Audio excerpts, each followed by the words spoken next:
اگر آپ اولاد سے بالکل مایوس اور نا امید ہو چکے ہیں، یا پھر یہ کہ اولاد اتنی نافرمان ہو گئی، اتنی سرکش اور باغی ہو گئی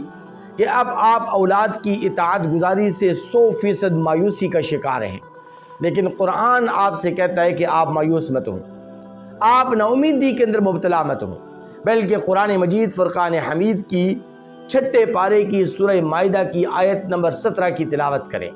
وَلِلَّهِ مُلْكُ السَّمَاوَاتِ وَالْأَرْضِ وَمَا بَيْنَهُمَا يَخْلُقُ مَا يَشَاءُ وَاللَّهُ عَلَى كُلِّ شَيْءٍ قَدِيرٌ۔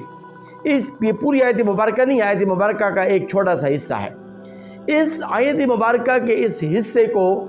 آپ نے 41 دن تک 300 مرتبہ پڑھنا ہے۔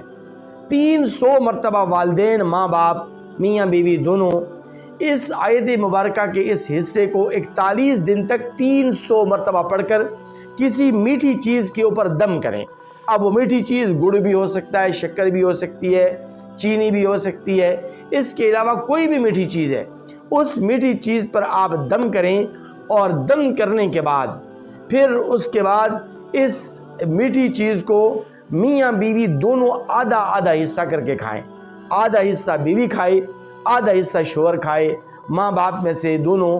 آدھا آدھا حصہ کھائیں، تو انشاءاللہ ثم انشاءاللہ نہ صرف یہ کہ اولاد کی امید پیدا ہوگی، بلکہ اگر اولاد نافرمان ہے، سرکش ہے، باغی ہے، تو انشاءاللہ العزیز وہ اطاعت گزار، آپ کی فرما بردار بن جائے گی۔ لیکن تھوڑی سی جد و جہد آپ نے کرنی ہے کہ آپ نے 41 دن تک 300 مرتبہ آیت مبارکہ کے اس حصے کو کسی میٹھی چیز پر دم کر کے آپ نے اس میٹھی چیز کو کھانا ہے۔ انشاءاللہ ثم انشاءاللہ مقصد میں 100% کامیابی حاصل ہوگی۔